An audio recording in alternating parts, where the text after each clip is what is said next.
Hello my darlings and welcome to Mum D Does. I am Dee, a mum who does it all, and today we are doing a little bit of this and a little bit of that.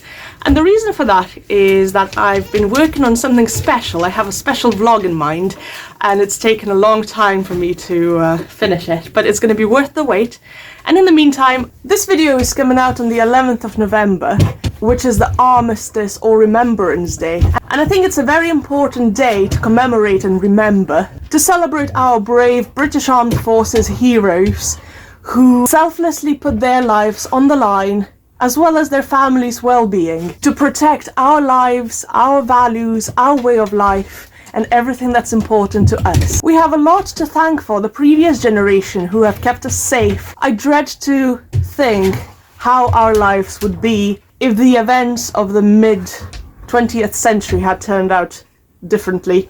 And I, for one, am extremely grateful that we live in the times when we can freely express ourselves, our views, our opinions, when we can be who we really are. And all of those things and more is something that we all should be thankful for. It really infuriates me when I see comments like this.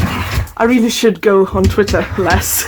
But I just wanted to make my position about it very clear. Soldiers are not state's puppets. They are brave men and women, heroes who pick us up in our time of need. Just look at the recent events where a lot of the key workers could not attend their workplace because of the COVID restrictions. It was the military that stepped in to make sure that the supply chain remains unaffected. It is also worth remembering that the military do a lot of the humanitarian aid in the world, the good guys to turn up and to help out. It's like the superheroes in films who are there when you need them. But I've also made a donation to the British Legion, and I'm very proud to display the poppy. My 2-year-old toddler and I will be making some simple bread.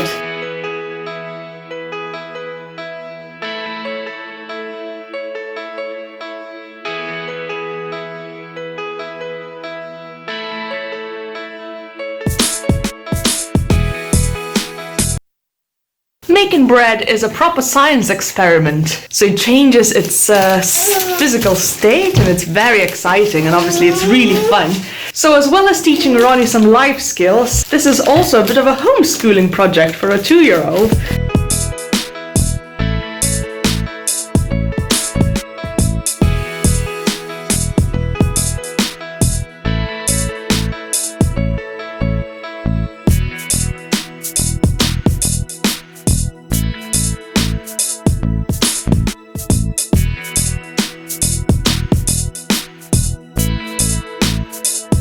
I admit I was worried that it might be a bit heavy because of all the oats that went into it. But actually eating it, it's not dense at all. It's risen quite well.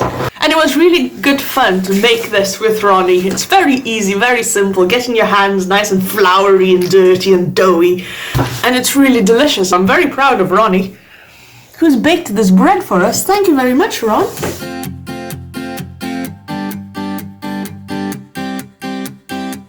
Find your fingers and closing the door.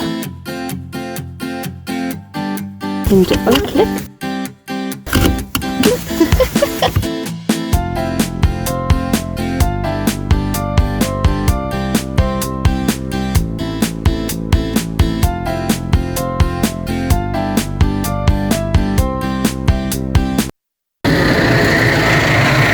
Oh, big wheel.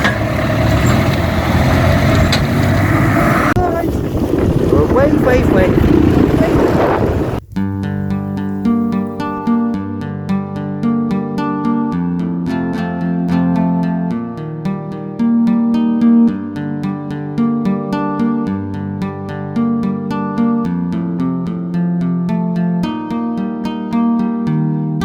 This is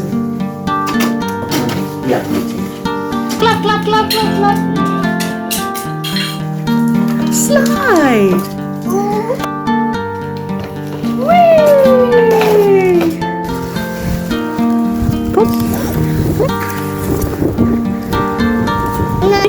No.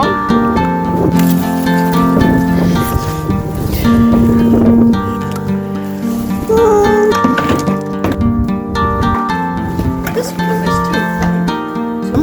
And this one. We're doing a spot of gardening, trying to clean up the courtyard ready for winter. And all the soil came out of the potato grow bags. And so there are a lot of worms that we're finding, and we're going to give them all to the chickens.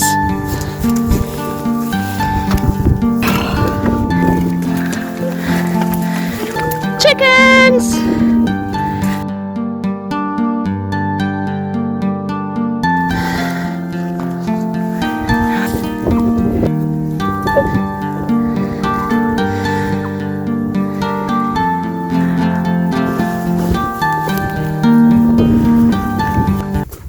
James has gone into town this morning for his final injections before he goes away with the RFA, and I had written the day off thinking we're just gonna take it easy, watch some cartoons, but then a friend of mine here on ED contacted us saying, well, because it is a nice day, would you like a play date? And I suggested they all come here to our field, so we've all set up.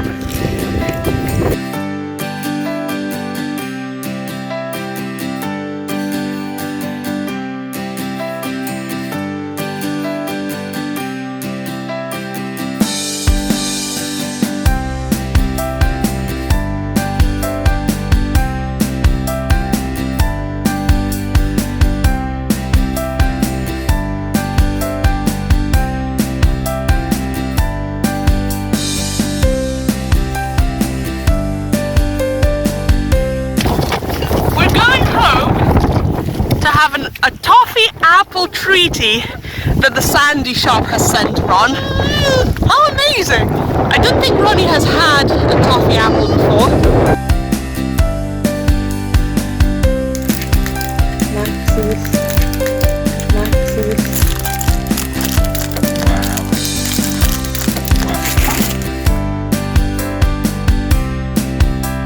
That's chocolate.